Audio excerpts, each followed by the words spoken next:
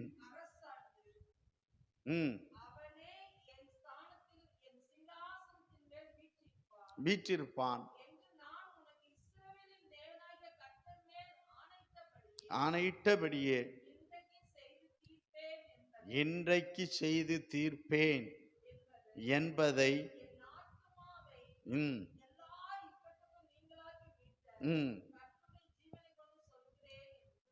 ஆணையிட்டான்.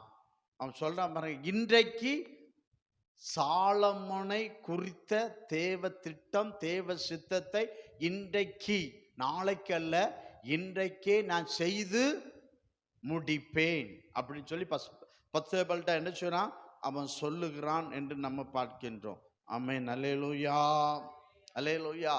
அப்ப பாருங்க, தேவ சித்தம், தேவ திட்டம், தேவன் தாவீதுக்கு பிற்பாடு யாரு ராஜாங்கத்தில் வர வேண்டும் என்பதை தேவனும் தாவீதும் தீர்க்கதரிசிகளும் யாரை ராஜாவாக வைத்தார்கள் என்று வேதத்தில் சொல்லப்பட்டிருக்குன்னா சாலமோன் தான் சொல்லப்பட்டிருக்கு. ஆனா ஒருத்தன் முந்துறான்னு பாய்க்கிறோம், நான் தான் அப்படின்னு முந்துகிறான்னு பாய்க்கிறோம். இந்த உலகத்துல உள்ளவர்கள் முந்ததான் நினைப்பார்கள். தோத்திரம். அப்போ பாருங்க, அப்போ அதுக்கு இந்த பிரச்சனை ராஜாட்ட போன உடனே ராஜா அமைதியா இருக்கார். முதல்ல யார் போறா? பத்சேபாள் சொல்றா, அம்மே சோத்திரம் சொல்லிட்டு அந்த அம்மா வந்துடுறாங்க. ரெண்டாவது யார் போறா? நாத்தான் தீர்க்கதரிசி போறான். அவன் மேட்டர் எடுத்து சொல்றான். பிற்பாடு அவன் பத்சேபாளை கூப்பிட்டு என்ன சொல்றான்? நான் இன்றைக்கு என்ன செய்வேன்? ஆமா, சாலமோனை எனக்கு பின்னால் இந்த சிங்காசனத்தில் என்ன செய்வேன்? ஆமா, ராஜாவாக என்ன செய்யணும்? முடிசூட்ட இன்றைக்கு அதை செய்வேன் அப்படின்னு அவன் என்ன சொல்றான்? வாக்கு கொடுக்குறான்னு பார்க்கிறோம். கர்த்தருக்கு ஸ்தோத்திரம். இப்ப பாருங்க, அதை நீ அவ குறித்த எந்த திட்டமும் இல்லை, எந்த தேவ சித்தமும் இல்லை.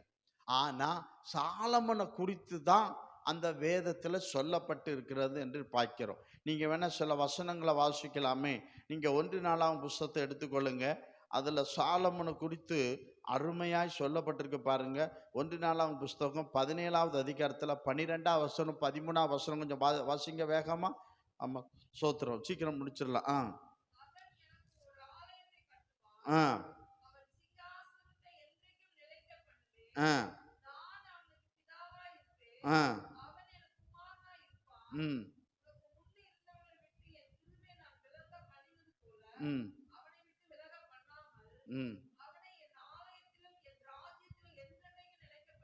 பாருங்க, என் ஆலயத்திலும் என் ராஜ்ய, இது சொல்றது யாரு? கர்த்தர் சொல்றான்னு பாய்க்கிறோம்.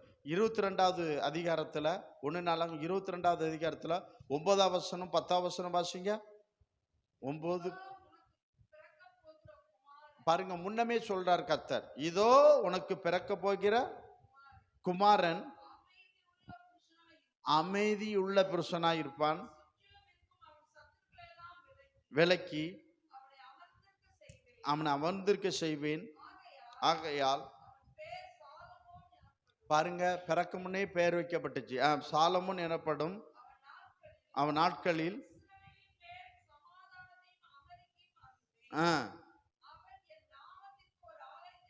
அவன் கட்டுவான். யாரு? கர்த்தர் சொல்றார் பாருங்க, எனக்கு அவன் எப்படி இருப்பான்? ஆமா, அதோனே எனக்கு குமாரனா இருப்பான்னு சொல்லல.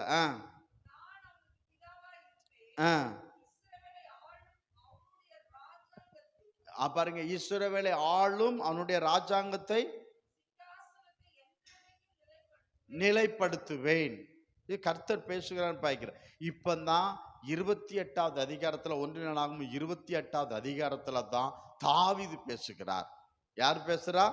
தாவீது பேசுகிறார்னு பாய்க்கிறோம். நீங்க 28வது அதிகாரத்தை எடுத்துக்காங்க. அவர் எழும்பி நிற்க முடியாத ஒரு நிலையில் இருக்க, முதிர் வயதில் இருக்கிறாரு. நல்லா கவனிங்க, இந்த இடத்துல அவரால் எழும்ப முடியாது, நிற்க முடியாது. அந்த சூழ்நிலையில ஆமா, கர்த்தர் 2 முறை பேசிட்டார். 3வது முறை தான் தாவீது பேசலாம் பாருங்க. 1 நாளாகமம் 28வது அதிகாரத்துல 2வது வசனத்துல 5 வரை படிங்க. பாருங்க, அப்பொழுது ராஜாவாகிய தாவீது எழுந்திருந்து, பாருங்க, கால் ஊன்றி நின்று, கேளுங்கள்,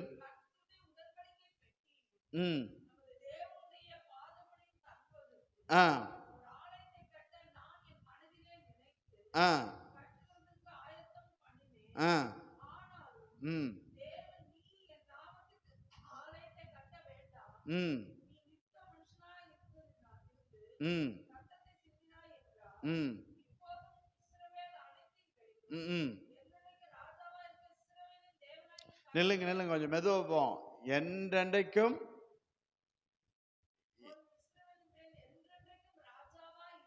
என்றென்றைக்கும் ராஜாவாக இருக்க இஸ்ரவேலின் தேவனாகிய கர்த்தர். முதல்ல சொல்றான், என் தகப்பனுடைய வீட்டுல. தாவீதை குறிச்சு தன்னை சொல்றான். என் தகப்பன் வீட்டுல மொத்தம் 8 பேர் இருந்தாங்க.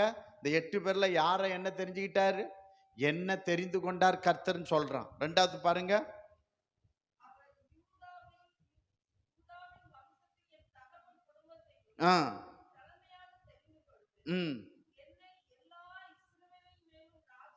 என்னை எல்லா இஸ்ரவேலின் ராஜாவாக என் தகப்பனுடைய குமாரர் எல்லாரும் பார்க்கல என் மேல் பிரியம் வைத்தார். பாருங்க, சொல்றார் பாருங்க அடுத்த, கர்த்தர் எனக்கு அநேக குமாரர்களை தந்தருளினார். பாருங்க, இஸ்ரவேலை ஆளும் கர்த்தருடைய ராஜ்யத்தின் சிங்காசனத்தின் மேல் உட்கார்ந்து இருப்பதற்கு. பாருங்க, முதல்ல சொல்றான் தாவீது தன்னை குறித்தும் தன்னுடைய தகப்பன் வீட்டில் எல்லாரையும் பார்க்க என்ன தெரிந்து கொண்டான்னு தாவீது சொல்றான். 2வது சொல்றான் பாருங்க, அந்த வசனம் திரும்ப வாசிங்க. கர்த்தர் எனக்கு அநேக குமாரர்கள் தந்தருளினார், ஆனாலும் இஸ்ரவேலை ஆளும். பாருங்க, கர்த்தருடைய ராஜ்யபாரத்தின் சிங்காசனத்தின் மேல் உட்கார்வதற்கு. பாருங்க, அவர் என்னுடைய எல்லா குமாரரை பார்க்கிலும் என் குமாரனாகிய சாலமோனை தெரிந்து கொண்டார். போதும் போதும் மக்கா. யாரை தெரிந்து கொண்டார்? இது சொல்றது யாரு? தாவீது. எவ்வளவு தெளிவா சொல்றான் பாருங்க. என் தகப்பன் வீட்டுல நிறைய பேர் இருந்தாங்க. அவர் என்னத்தான் என்ன செஞ்சுக்கிட்டாரு?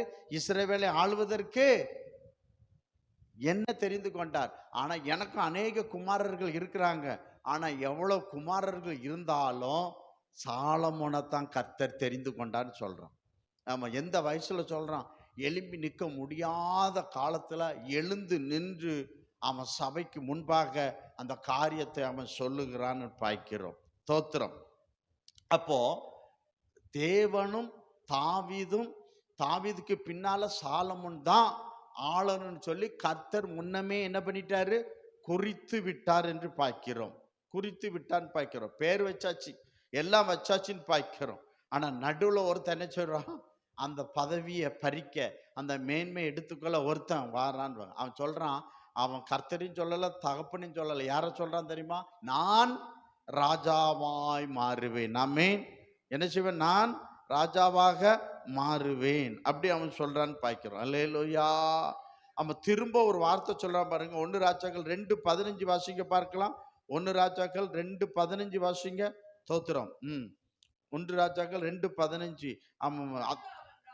பாருங்க, அதனிய சொல்றான். அப்பொழுது அவன் ராஜ்யம், ஆமா சொல்றான், ராஜ்யம் என்னுடையா இருந்து போய் சொல்றான் பாருங்க. ஆ ஆ ஆ ம் ம் தாண்டி என் சகோதரனுக்கு ஆயிற்று. அப்ப கர்த்தர் யாரை முன் குறித்தாரோ, யாருக்கு இந்த ஆசீர்வாதத்தை குறித்தாரோ அவருக்குத்தான் போகும். கர்த்தர் குறித்தார் பாருங்க, எனக்கு குறித்ததை அவர் நிறைவேற்றி முடிப்பார். அப்ப சாலமோனுக்கு குறித்ததை நிறைவேற்றி முடிப்பதற்கு முன்பாகவே சாத்தான் ஒரு ஆளை எழுப்புவான். ஆமே, சாத்தான் ஒரு ஆளை எழுப்புனான்னு பார்க்கிறோம். ஆனால் அதோனியாவை குறித்து தேவனோ தாவீதோ ஒரு இடத்துல கூட சொல்லவே இல்லைன்னு பார்க்கிறோம். ஆனா சாலமோனை குறித்து தேவனும் தாவீதும் திட்டமும் தெளிவுமாக பேசினார்கள் என்று நாம் பார்க்கின்றோம். ஆமென். அன்பான தேவ பிள்ளை, கர்த்தர் உன்னை குறித்து உனக்கு செய்வேன், ஆமென், உனக்கு தருவேன், உனக்கு ஆசீர்வதிப்பேன் என்று உன்னை குறித்து ஆண்டவருடைய சோத்திரம் திட்டம் எதுவோ அது இம்மாதத்தில் கர்த்தர் செய்வார். அப்ப அவன் சொல்றான், பத்சேபலை பார்த்து சொல்றான், இன்றைக்கு சாலமோனை குறித்து சொன்னதை இன்றைக்கு செய்து முடிப்பேன். இன்றைக்கு என்ன செய்து முடிப்பேன். அதே போலதான் அவன் ஆணையிட்டான்னு பார்க்கிறோம். தாவீது ஏறி போகிற கோவேறு கழுதை எல்லாம் போனது பார்க்கிறோம். அவன்கிட்ட இருக்கிற ஆசாரியர்கள் தீர்க்கதரிசி எல்லாம் அனுப்பினான் என்று பார்க்கிறோம். போர் சேவர்கள் எல்லாம் அனுப்பினார்கள் என்று பார்க்கிறோம். சாலமோனை ராஜாவாக சிங்காசனத்தில் அமர செய்தார். ஆமீன். அல்லேலூயா, அல்லேலூயா. கர்த்தர் அதை செய்து முடித்தார்னு பார்க்கிறோம். 1 ராஜாக்கள் 39-40 வாசிங்க பார்க்கலாம். 1 ராஜாக்கள் 1வது அதிகாரத்தில் 39 வசனம் 40 வசனம் வாசிங்க. சோத்திரம்.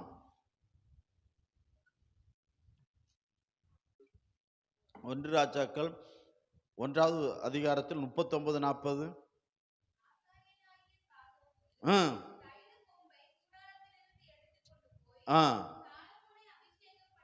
சாலமோன் என்ன செஞ்சான்? அபிஷேகம் பண்ணினான். அப்பொழுது எக்காலம் ஊதி ஜனங்கள் எல்லோரும் ராஜாவாகிய வாழ்த்தினார்கள். யார் பின்னால போனாங்க? ராஜாவுக்கு பின்னால போனாங்க. ஆனா அதோனியா பக்கத்துல எந்த மக்களும் போகல. அவன் சில ஆட்களை கூப்பிட்டு திருட்டுத்தனமா அந்த வேலையை செய்தான் என்று நம்ம பார்க்கின்றோம். அல்லேலூயா. அன்பான தேவ பிள்ளை, இதுல ஒன்னே ஒண்ணு நீங்க தெரிந்து கொள்வது என்னவென்றால், அவர் உனக்கு குறித்ததை அவர் உனக்குத்தான். உனக்கு என்ன வாக்கு பண்ணாரோ அது உனக்குத்தான். சாத்தான் அபகரிக்க முடியாது. உன் உயர்வை, உன் மேன்மையை, உன் ஆசீர்வாதத்தை சாத்தான் பறிக்க முடியாது, எடுக்க முடியாது. உனக்கு குறித்ததை கர்த்தர் உனக்கே அது தருவார்.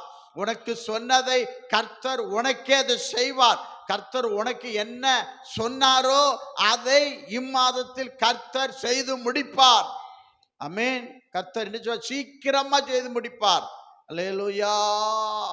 அவர் எனக்கு குறித்திருக்கிறதை அவர் நிறைவேற்றி முடிப்பார்.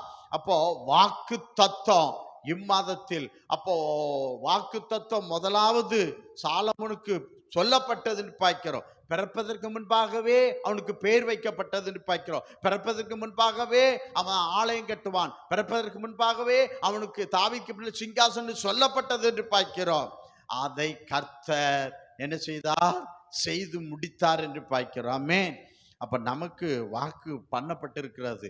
ஆனா வாக்கு தத்தம் நிறைவேறுகிற மாசம். ஆமென். உனக்கு என்ன வாக்கு கர்த்தர் கொடுத்தாரோ அந்த வாக்கு இம்மாதத்தில் கர்த்தர் செய்து முடிப்பார். அவர் எனக்கு குறித்திருக்கிறதை செய்து முடிப்பார். கர்த்தர் எனக்காக யாவையும் செய்து முடிப்பார். நிச்சயமாகவே முடிவு உண்டு. உன் நம்பிக்கை வீண் போகாது. நீங்கள் எதிர்பார்க்கும் முடிவை உங்களுக்கு கர்த்தர் இன்றைக்கு செய்வார். ஆண்டவர் செய்வார் என்று பார்க்கிறோம். நிச்சயம் செய்வார். உனக்கு கர்த்தர் குறித்த ஆமென் ஆசீர்வாதம் நிச்சயம் இம்மாதத்தில் கர்த்தர் தருவார், செய்வார் என்று பார்க்கிறோம். ஆமென். ஏதோ கர்த்தர் வாக்கு கொடுத்திருக்கிறார், வாக்கு தத்தம் நிறைவேறுகிற மாசம் இந்த மாசம். ஆமென். கர்த்தர் சொன்ன வார்த்தை நிறைவேறும்.